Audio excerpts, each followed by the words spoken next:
പലയിടത്തും ദുബായിലെ ഞങ്ങളുടെ മീറ്റിങ്ങിൽ, ഷാർജ വർഷിപ്പ് സെന്ററിൽ വന്ന ഒരു കുടുംബത്തിൻ്റെ ടെസ്റ്റ് മണി. ഒത്തിരി കുട്ടികൾ. ഇത് എന്താ സംഭവിക്കുന്നത് ചോദിച്ചാൽ, ഇവരെ നോക്കി സ്കൂളുകാർ പറഞ്ഞു ഇവനെ നോർമൽ സ്കൂളിൽ പഠിപ്പിക്കാൻ പറ്റുകയില്ല. ഇവനെ നോക്കി മാതാപിതാക്കൾ പറഞ്ഞു കൊച്ചിന് ഓട്ടിസാണ്, ഹൈപ്പറാണ്, ഇവൻ ജീവിതത്തിൽ ഒരു പ്രയാസമായി തീരും. മനുഷ്യർ പറഞ്ഞു, നാട്ടുകാർ പറഞ്ഞു, ഇതിലെല്ലാം അപ്പുറമായിട്ട് നമ്മുടെ ആളുകൾ ഗൂഗിളിനകത്തൂടെ കയറി നോക്കും. ഗൂഗിൾ പറഞ്ഞു ഒരു കാരണവശാലും ഇത് മാറുകയില്ലെന്ന്. അപ്പൊ ഇത്രയും റിപ്പോർട്ടുകളാണ് ഗൂഗിൾ അമ്മച്ചി ഉൾപ്പെടെ പിന്നെ താഴെയുള്ള സകല റിപ്പോർട്ടുകളിലും നമുക്ക് കിട്ടിയിരിക്കുന്നത് സൗഖ്യം. ഇങ്ങനെ ഇരിക്കുമ്പോൾ പരിശുദ്ധാത്മാവ് അവനെ നോക്കി അവളെ നോക്കി ഒരാലോചന പറയുകയാണ്. ഞാൻ പറയുന്നു, മനുഷ്യൻ പറഞ്ഞതല്ല നടക്കാൻ പോകുന്നത്. വീണ്ടും ആവർത്തിക്കുന്നു, എന്റെ വചനത്തെ നിവർത്തിക്കേണ്ടതിന്. യിരെമ്യാ പ്രവചനം 1-ാം അധ്യായത്തിൽ എഴുതിയിരിക്കുന്നു, എന്റെ വചനത്തെ നിവർത്തിക്കേണ്ടതിന് ഞാൻ അതിന്റെ പിറകിൽ ജാഗരിക്കും. നമ്മുടെ സന്തോഷം എന്ന് പറയുന്ന സഹോദരൻ, കുവൈറ്റിലുള്ള സന്തോഷൻ, അവർ ഈ ലൈവ് ഇന്ന് വാച്ച് ചെയ്യുന്നുണ്ടെന്ന് എൻ്റെ വിശ്വാസം. നമ്മുടെ ഒറ്റ ലൈവ് ഒരു വിടുകയില്ല. ക്രിസ്റ്റി പാസ്റ്റർ ഒരു പക്ഷേ അവരെ കണ്ടാൽ അറിയായിരിക്കും. ഞങ്ങളുടെ ഒരു മിനിസ്ട്രി സപ്പോർട്ടറും കൂടെയാണ് ആ കുടുംബം.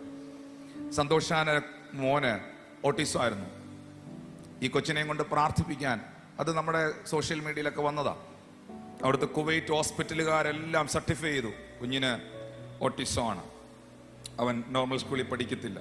അയ്യോ, ആ പേരൻസിന്റെ ദുഃഖം ഭയങ്കരമായിരുന്നു. Praise Lord. എന്നാൽ ആ കുഞ്ഞിനെ കൊട്ടാരക്കര ചർച്ചിൽ ഒരു മീറ്റിങ്ങിന് അവർ കൊണ്ടുവന്നു.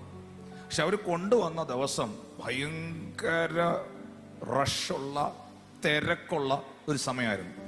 അപ്പൊ അവരാദ്യം വരികയാണ്. ഈ ചിലരെ പോലെ ചിലർക്ക് ഇടിച്ചു കയറാനൊന്നും അറിഞ്ഞുകൂടാ, അവരത് പഠിച്ചിട്ടുമില്ല, അവർ മിണ്ടുന്നില്ല. നമ്മളൊക്കെ ചിലർ അതിനു വേണ്ടി പ്രത്യേകം ട്രെയിൻഡ് ആയിട്ടുള്ളവരും ഇതിനകത്തുണ്ട്. Praise lord. അപ്പൊ ഇവരൊരു അങ്ങനെ ഒരു ഫാമിലി ആയതുകൊണ്ട് ഇവർ മാറി നിന്നു. അവസാനം ഇവർക്ക് പിടികിട്ടി ഒരു കാരണവശാലും ഇന്ന് കാണാനോ പ്രാർത്ഥിക്കാനോ പറ്റുകയില്ല. അതുപോലെ ജനം. അപ്പോൾ എനിക്ക് വൈകിട്ട് എറണാകുളം മീറ്റിങ്ങിന് പോകണം. എറണാകുളത്ത് അന്ന് വൈകിട്ട് YMCA മീറ്റിംഗ് ഉണ്ട്, YMCA ഹാളിൽ. വൈകിട്ട് അവിടെ 5:30 തൊട്ട് അവിടെ മീറ്റിങ്ങാണ്. അപ്പോൾ ഈ മീറ്റിങ്ങിന് പോകാൻ ഞാൻ ഇറങ്ങുമ്പോൾ ഇവരങ്ങ് ഇറങ്ങി. ആ പോകുന്ന വഴിക്ക് ഈ ആൻറ്റി, ഞാൻ വണ്ടിയിലോട്ട് ഓടി, കൊച്ചുമായിട്ട് ആ കുടുംബം ഓടി അടുക്കൽ വന്നു. പക്ഷേ ഞങ്ങളിങ്ങനെ കുവൈറ്റിൽ നിന്ന് വരിക, ഞങ്ങളുടെ കുഞ്ഞിന് വേണ്ടി ഒന്ന് പ്രാർത്ഥിക്കണം, ഇവന് ഇന്ന പ്രശ്നമാ എന്ന് പകുതി പറഞ്ഞു, പകുതി പറഞ്ഞില്ല. പക്ഷെ അപ്പോഴത്തേക്ക് വണ്ടി വന്നു. എന്നെ അവിടെ വണ്ടി വന്നു നിന്നു. റോഡെല്ലാം ബ്ലോക്ക് ആവുക. അവിടെ ചർച്ച് വിട്ട ആളുകൾ ഇറങ്ങുന്നു, എൻ്റെ വണ്ടി അവിടെ വന്ന് നിൽക്കുന്നു. അപ്പോൾ നിങ്ങൾക്ക് അവിടെ വന്നിട്ടുള്ളവർക്ക് ഞാൻ ഈ പറയുന്നത് എന്നാന്ന് മനസ്സിലാവുള്ളൂ. അപ്പോൾ പെട്ടെന്ന് ഞാൻ ഈ കുഞ്ഞിൻ്റെ തലയിലോട്ട് കൈ വെച്ചിട്ട് പരിശുദ്ധാത്മാവ് ഇങ്ങനെ പറയാൻ പറഞ്ഞു, you will never be the same in the name of Jesus. ഈ കുഞ്ഞ് പഴയ അവസ്ഥയിൽ തുടരത്തില്ലെന്ന് യേശുവിൻ നാമത്തിൽ പ്രഖ്യാപിക്കുന്നു, പ്രാർത്ഥിക്കുന്നു. ഇത് ടിനു ജോർജ് പാസ്റ്റർ അല്ല, മനുഷ്യനല്ല, ദൈവത്തിൻ്റെ ആത്മാവ് പറഞ്ഞത്. അത് ഞാൻ ഇങ്ങനെ പറയാൻ ആഗ്രഹിക്കുന്നു, ദൈവത്തിൻ്റെ ആത്മാവ് പറഞ്ഞതിൻ്റെ പിറകിൽ ദൈവമുണ്ടെന്ന് ദൈവം തെളിയിക്കും. ഒന്നുകൂടെ പറയാം, ഒരു കാര്യം പരിശുദ്ധാത്മാവാണ് നമ്മളോട് അറിയിക്കുന്നതെങ്കിൽ അതിനകത്ത് ഒരു റിസൾട്ട് വെളിപ്പെട്ടു വരും. നിങ്ങൾക്കറിയാം ആ കുഞ്ഞിനെ കുറിച്ച്. ആ കുഞ്ഞ് സ്കൂൾ ഓഫ് ലണ്ടൻ മ്യൂസിക്കിൽ കീബോർഡൊക്കെ പഠിച്ച് നന്നായി ആ കുഞ്ഞിപ്പോൾ പഠിക്കുന്നുണ്ട്. ഏറ്റവും ടോപ്പറാണ് ആ സ്കൂളിൽ.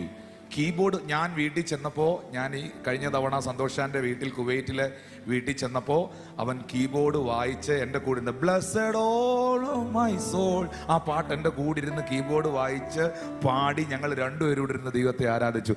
സത്യം പറഞ്ഞാൽ അവൻ കീബോർഡ് വായിച്ചിരുന്ന് പാടുകയും പ്രാർത്ഥിക്കുക, സ്കൂളിലെ ടോപ്പറായി നിൽക്കുകയും ചെയ്തപ്പോൾ എനിക്കൊരു കാര്യം മനസ്സിലായത്, മനുഷ്യൻ എഴുതിയ വിധികളല്ല, മനുഷ്യൻ എഴുതിയ വിധികളല്ല. യേശു കർത്താവിനെ നോക്കി റോമൻ ഗവൺമെന്റും മനുഷ്യനും പട്ടാളക്കാരും നാട്ടുകാരും കുരിശിച്ചവനും കുരിശേ കയറ്റിയവനും പിടിച്ചവനും അറസ്റ്റ് ചെയ്തവനും എല്ലാം പറഞ്ഞ് അവസാനിച്ചെന്ന്. പക്ഷെ വാഗ്ദത്തത്തെ അവസാനിപ്പിക്കാൻ കഴിയുന്നതല്ല, ജീവനെ അവസാനിപ്പിക്കാൻ കഴിയുന്നതല്ല. അവൻ കല്ലറകളെ ഭേദിച്ച് മൂന്നാം നാൾ ഉയർത്തെഴുന്നേറ്റെങ്കിൽ, ഞാൻ വീണ്ടും ആവർത്തിക്കുന്നു, ദൈവീക നിശബ്ദതകൾ പുനരുത്ഥാനത്തെ കൊണ്ടുവരുന്നു. അബ്രഹാമിന്റെ ജീവിതത്തിലെ ഇതോടെ പറഞ്ഞ് നിർത്തിയേക്കാം പാസ്റ്ററെ. കൊട്ടാരക്കര ചർച്ചിന്റെ അത്രയും ചൂടില്ലെങ്കിൽ ഇവിടെയും ചൂടുണ്ട്. ചൂടെന്നാന്ന് അറിയണമെങ്കിൽ കൊട്ടാരക്കര ചർച്ചിൽ വരണം. നിങ്ങളെ എല്ലാവരെയും സ്വാഗതം ചെയ്യും. അയ്യോ, ഇന്നലെയൊക്കെ ഞാൻ ഗുഡ് ഫ്രൈഡേ സർവീസ് കഴിഞ്ഞ് അവിടുന്ന് പോയ വരുവോ, അവനെ കണ്ടവർക്കെല്ലാം അവനോട് ദുഃഖം തോന്നിയെന്ന് പറഞ്ഞു പോലെ.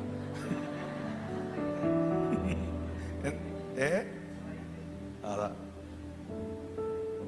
ഷിജിൻ പറഞ്ഞ കേട്ടോ, നമ്മൾ മാത്രം അറിഞ്ഞാൽ മതി, ഷിജിൻ ഫ്രൈ ആയെന്ന്. അതൊക്കെ മാറും. നമ്മുടെ പുതിയ ചർച്ച് വരും, പുതിയ ചർച്ച് വരും, യേശുവിന്റെ നാമത്തിൽ വരും.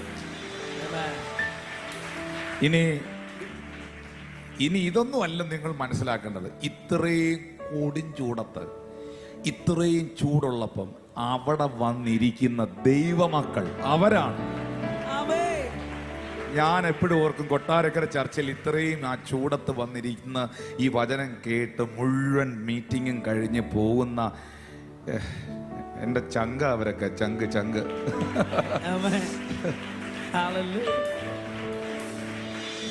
ഹല്ലേലൂയ. ചേർന്ന രാമയും പറഞ്ഞാറ്റ്. Praise the lord. അബ്രഹാമിന്റെ ലൈഫിൽ 25 വർഷം ഒരു ദൈവിക നിശബ്ദത മനുഷ്യൻ കണ്ടു. 25 years. 75-ാമത്തെ വയസ്സിലാ വാഗ്ദത്ത പുത്രനെ കുറിച്ചുള്ള ദൈവിക ആലോചന കേൾക്കുന്നത്. നമുക്ക് 75-ാമത്തെ വയസ്സിൽ കേട്ടാൽ 75.5 വയസ്സിൽ അത് നടക്കണം. ആരും മിണ്ടുന്നില്ലല്ലോ. പക്ഷെ അബ്രഹാമിന്റെ ജീവിതത്തിൽ 25 വർഷം ദൈവം നിശബ്ദനായിരുന്ന ഒരവസ്ഥയുണ്ട്. എപ്പോഴും ഓർത്തോണം, വാഗ്ദത്തം വൈകുന്നെങ്കിൽ, എന്തെങ്കിലും ഡിലേ ആകുന്നെങ്കിൽ ദൈവം ഡിലേ ചെയ്തെന്നല്ല. You understand me what I say? വാഗ്ദത്തം ഏതെങ്കിലും ഒരു പ്രോമിസ് പെട്ടെന്ന് നടന്നോ, ഏതെങ്കിലും ഒരു വാഗ്ദത്തം പെട്ടെന്ന് നടന്നോ, അത് അത്ര വലിയ കാര്യമൊന്നും അല്ലായിരുന്നു, ചെറിയ എന്തൊക്കെയോ കാര്യമായിരുന്നു. പക്ഷെ ഏതെങ്കിലും വാഗ്ദത്തം വൈകുന്നുണ്ടോ? വൈകുന്നെങ്കിൽ ആ വരാൻ പോകുന്നത് ഒരു ചരിത്ര സംഭവമാണ്. ഒറ്റ ഭാഷ പറഞ്ഞാൽ വരാൻ പോകുന്നത് ഇസഹാക്കായിരിക്കും. വരാൻ പോകുന്നത് ഇസഹാക്കായിരിക്കും. വേറെ ഒന്നും അതിനപ്പുറത്തൊരു വാക്ക് എനിക്ക് പറയാനില്ല. വരാൻ പോകുന്നത് ഇസഹാക്കായിരിക്കും. ജോസഫ് 17-ാമത്തെ വയസ്സിലാണ് സ്വപ്നം കാണുന്നത്. എത്രാമത്തെ വയസ്സിലാ? ജോസഫ് 17 വയസ്സുള്ളപ്പോഴാണ് സ്വപ്നം കാണുന്നത്. താൻ കണ്ട സ്വപ്നം നിർവഹിക്കപ്പെടുന്ന ആ കാലഘട്ടത്തിൽ 13 വർഷം ആ ഡ്രീം ഫുൾഫിൽ ആകുന്നത് 13 years കഴിഞ്ഞാണ്. അതിൻ്റെ ഇടയിൽ പുള്ളിക്ക് പൊട്ടക്കിണറുണ്ടായി, പൊത്തീഫറിന്റെ കാരാഗ്രഹം ഉണ്ടായി, ആരോപണങ്ങളും ആക്ഷേപങ്ങളും ഉണ്ടായി, വിവിധ തരത്തിലുള്ള. സത്യം പറഞ്ഞ സ്വപ്നം കണ്ട ജോസഫ് സ്വപ്നത്തിൽ പോലും കണ്ടിട്ടില്ലാത്ത പ്രശ്നത്തിലൂടെ പോയി. ഹല്ലേലൂയ. പക്ഷെ ആ 13 വർഷം ദൈവത്തിന്റെ നിശബ്ദത ജോസഫ് എന്ന് പറയുന്ന മനുഷ്യന്റെ ജീവിതത്തിലെ ഭയങ്കര ട്വിസ്റ്റ് ആയിരുന്നു. ഹല്ലേലൂയ. ഓരോ കാരാഗ്രഹവും ട്വിസ്റ്റ് ആയിരുന്നു. ഓരോ അപമാനങ്ങളും അപവാദങ്ങളും ഇൻ അതർ സൈഡ് ദൈവം അതിനെ തിരിച്ചു കളഞ്ഞു. ഞാൻ ഇങ്ങനെ ഒരു വിഷൻ കാണുകയാണ്. ഇത് നിങ്ങളിൽ കർത്താവ് എനിക്കൊരു പേര് തരുന്നു, ഞാനത് അവസാനം പറയും. ഹല്ലേലൂയ. ഇതിനകത്തിരിക്കുന്ന ശ്രദ്ധിച്ച് കേൾക്കുക. ഇത് ഞാനൊരു വിഷൻ കണ്ടു പറയുകയാണ്. നിന്റെ വഴികളെ അടച്ച് നിന്റെ വാഗ്ദത്തങ്ങൾ നിർവഹിക്കാതിരിക്കാൻ ശത്രു അങ്ങോട്ട് ഉരുട്ടി വെച്ച ചിലത് ഇന്ന് ഇങ്ങോട്ട് ഉരുളാൻ പോവുകയാണ്, തിരിക്കാൻ പോവുകയാണ് ചിലത്. ദൈവം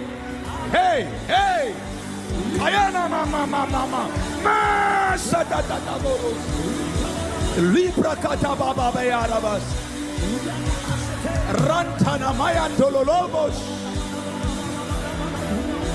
Ya Bokorobos.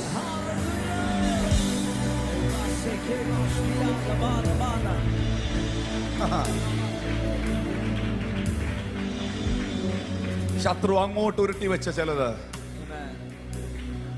ദൈവദൂതൻ തിരിച്ച് ഇങ്ങോട്ട് ഉരുട്ടാൻ പോവാ. ഹല്ലേലൂയ. നിനക്കെതിരെ നിൽക്കുന്ന ചിലത് ഇന്ന് പകൽ തിരിക്കാൻ പോവുകയാണ് ദൈവം.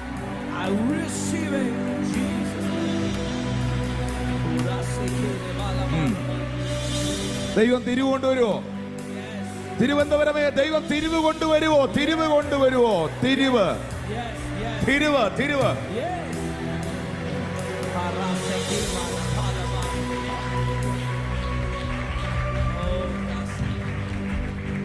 പറഞ്ഞാലൊന്നും തീരില്ല മക്കളെ. ജീവിത അനുഭവം നിങ്ങളുടെ മുമ്പിൽ നിൽക്കുന്ന എളിയവനായ എൻ്റെ ജീവിതത്തിന്റെ അനുഭവം ഒന്നും പറഞ്ഞ തീരുന്നതല്ലെന്നേ. ശത്രു ഇങ്ങോട്ട് ഉരുട്ടിയതെല്ലാം കർത്താവ് തിരിച്ചങ്ങോട്ട് ഉരുട്ടിയെന്നേ.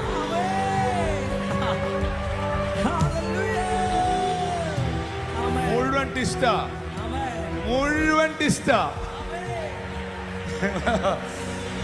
മുഴുവൻ ടിസ്റ്റ. ഇപ്പോഴും ഒരു അക്ഷരം പിടികിട്ടുകയില്ല. ഇപ്പോഴൊരക്ഷരം പിടികിട്ടുകയില്ല. പത്രോസെ, യാക്കോബെ, യോഹന്നാനെ, നഥനയേലെ, നിങ്ങളൊക്കെ കരുതിയത് കല്ലറയ്ക്കകത്തവൻ തീർന്നെന്നാണോ? 12 മണിക്കൂറിനകത്തൊരു ട്വിസ്റ്റ് നടക്കാൻ പോവുകയാണ്.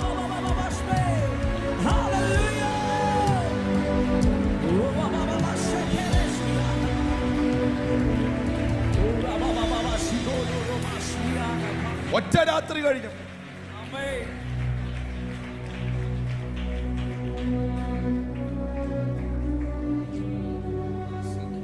ദാവീദിനെ സാമുവേല് രാജാവായി അഭിഷേകം ചെയ്തു. ദാവീദിനെ സാമുവേൽ അഭിഷേകം ചെയ്തിട്ട്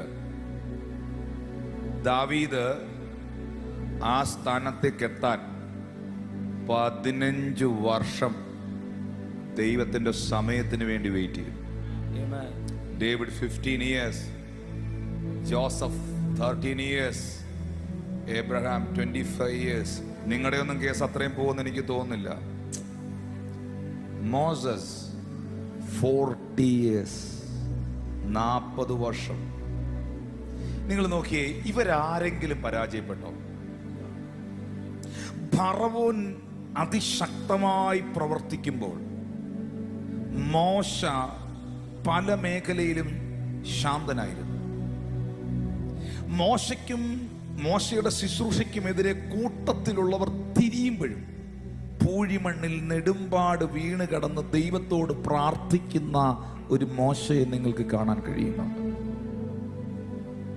നിങ്ങൾ ഓർക്കുക, നിങ്ങൾ മനസ്സിലാക്കുക, നിങ്ങൾ ദൈവസന്നിധിയിൽ പ്രാർത്ഥിച്ച പ്രാർത്ഥനകളുടെ മുകളിൽ ദൈവീക നിശബ്ദതകളാണ് നിങ്ങൾ കാണുന്നതെങ്കിൽ ഏതു സമയവും ഒരു ട്വിസ്റ്റ് നടക്കാം, ഒരു തിരിവുണ്ടാകാം. ഞാൻ നേരത്തെ ഇതൂടെ പറഞ്ഞ് പ്രാർത്ഥിക്കാൻ പോവാം. ഞാൻ നേരത്തെ പറഞ്ഞല്ലോ ദൈവം തിരിവിനെ കൊണ്ടുവരുന്ന. സത്യ പുറപ്പാട് 14 അതിന്റെ 2-ാമത്തെ വാക്യത്തിൽ സർവശക്തനായ ദൈവം മോശയോട് പറഞ്ഞു, നിങ്ങൾ തിരിഞ്ഞ് മിഗ്ദോൽ കടലിന് മധ്യേ ബാൽസേഫോന് സമീപത്തുള്ള പീഹാഹിരോത്തിനരികെ പാളയിറങ്ങണം. നിങ്ങൾ എന്ത് ചെയ്യണം? വായിച്ചേ, നിങ്ങൾ എന്ത് ചെയ്യണം? തിരിയണം, തിരിയണം. നിങ്ങൾ തിരിഞ്ഞ്. ഇപ്പൊ നോക്കിയേ, എന്നെ ശ്രദ്ധിക്കുന്നോ? നിങ്ങൾ തിരിയണം. ഇത്രയും ദിവസം മിണ്ടാതിരുന്ന ദൈവം, വഴി പറഞ്ഞു കൊടുക്കാതിരുന്ന ദൈവം, സ്വർഗത്തിലെ ദൈവം കൃത്യമായിട്ട് റൂട്ട് ചെയ്തിരുന്നെങ്കിൽ ഇവർ ഇത്രയും നാൾ കടന്ന് വലയുകയില്ല. അന്ന് മോശയുടെ അടുക്കൽ ഒരു നാവിഗേറ്ററുമായിട്ട്, ഒരു GPS-ഉമായിട്ട്, ഒരു നമ്പരുമായിട്ട്, അല്ലെങ്കിൽ ഒരു ഹൗസ് നമ്പരുമായിട്ട്, ഒരു റൂട്ട് നമ്പരുമായിട്ട് ദൈവം വരികയാണ്. ദൈവം പറയുന്നു, നിങ്ങൾ ഇവിടുന്ന് തിരിയണം, ഈ റൂട്ടിൽ പോകരുത്, ഇവിടുന്ന് ടേൺ എടുക്കണം, തിരിവെടുക്കണം. ആ തിരിവിലായിരുന്നു കംപ്ലീറ്റ് വിടുതലും. മനസ്സിലായോ? അവരങ്ങനെ തിരിഞ്ഞ് നടന്നപ്പോഴാണ് അവർ ചെങ്കടലിന്റെ മുമ്പിൽ ചെന്നപ്പെട്ടത്. ആ ചെങ്കടലിന്റെ മുമ്പിൽ ചെന്ന് പെട്ടപ്പോഴാണ് ദൈവം ഇത് ഫറവോനെ പോയി അറിയിച്ചത്. അങ്ങനെയാണ് ഫറവോനും സൈന്യവും വീട്ടിൽ നിന്ന് ഇറങ്ങി വരുന്നത്. അവിടെയാണ് ചെങ്കടൽ ദൈവം വിഭാഗിച്ച് തൻ്റെ ജനത്തെ മറുകരയിൽ എത്തിച്ച് ശത്രു സൈന്യത്തെ ആ വെള്ളത്തിൽ തീർത്ത് കളയുന്നത്. അതിനെല്ലാം കാരണമായത് നിങ്ങൾ തിരിഞ്ഞ്. അറ്റ് എനി ടൈം സ്വർഗത്തിലെ ദൈവത്തിന് ഒരു ട്വിസ്റ്റ് കൊണ്ടുവരാൻ, ഒരു തിരിവ് കൊണ്ടുവരാൻ കഴിയും. ഞാൻ ഈ മീറ്റിംഗിൽ ഇങ്ങനെ പറയാൻ ആഗ്രഹിക്കുന്നു, പ്രിയപ്പെട്ടവരെ, ദൈവികമായ നിശബ്ദതകളുടെ നടുവിലും ദൈവത്തിൻ്റെ തിരുപാദപീഠത്തിൽ മറുചോദ്യമില്ലാതെ വിധി കൽപ്പിക്കാതെ തിരുമുഖത്തേക്ക് നോക്കി കണ്ണുകൾ ഉയർത്തി പ്രാർത്ഥിക്കുന്ന ഒരു വ്യക്തിയാണ് താങ്കൾ എങ്കിൽ നിങ്ങൾ എഴുതി വെച്ചു കൊള്ളുക, നിങ്ങൾ മനസ്സിലാക്കിക്കൊള്ളുക, നിന്റെ ദൈവം മൂകനല്ല, ബധിരനല്ല, ചലിക്കാത്തവനല്ല. നിനക്ക് വേണ്ടി സ്വർഗത്തിൽ തിരക്കിട്ട ചർച്ച നടക്കുകയാണ്. സ്വർഗത്തിൽ നിനക്ക് വേണ്ടി തിരക്കിട്ട ചർച്ചകൾ നടക്കുകയാണ്. ദൂതന്മാർ വലിയ പ്ലാനിങ്ങിലാണ്, വലിയ പ്ലാനിങ്ങിലാണ്. ഹന്നായുടെ ജീവിതത്തിലെ നിശബ്ദതകൾ ഹന്നായുടെ ജീവിതത്തിൽ സാമുവേലിനെ കൊണ്ടുവന്നു. സെക്കറിയാവിനോട് ദൈവം തമ്പുരാൻ പറഞ്ഞു, നിനക്കൊരു മകൻ ഉണ്ടാകുമെന്ന്. പക്ഷെ നീ മിണ്ടാതിരിക്കണം, നീ നിശബ്ദനായിരിക്കണം എന്ന് പറഞ്ഞു. കാരണം പുള്ളി വാ തുറന്ന് അതും ഇതൊക്കെ പറയുന്ന ആളാ. സെക്കറിയാവിന് പിന്നെ മിണ്ടാൻ പറ്റിയില്ല. സെക്കറിയാവിന്റെയും എലിസബത്തിന്റെയും ജീവിതത്തിലെ ദൈവീക നിശബ്ദതകൾ വാഗ്ദത്ത സന്തതിയായ സ്നാപക യോഹന്നാനെ കൊണ്ടുവന്നു. ശിമയോൻ എന്ന് പറയുന്ന മനുഷ്യൻ ബൈബിളിലുണ്ട്. ലൂക്കോസ് 2 കാണുന്നത്. ഇസ്രായേലിന്റെ പരിശുദ്ധനെ കാണുന്നതിന് മുമ്പ് മരണം കാണുകയില്ലെന്ന് പരിശുദ്ധാത്മാവിനാൽ അവൻ അരുളപ്പാടുണ്ടായിട്ട് ദൈവത്തിൻ്റെ ആലയത്തിൽ നിശബ്ദനായി അവൻ കാത്തിരുന്നു.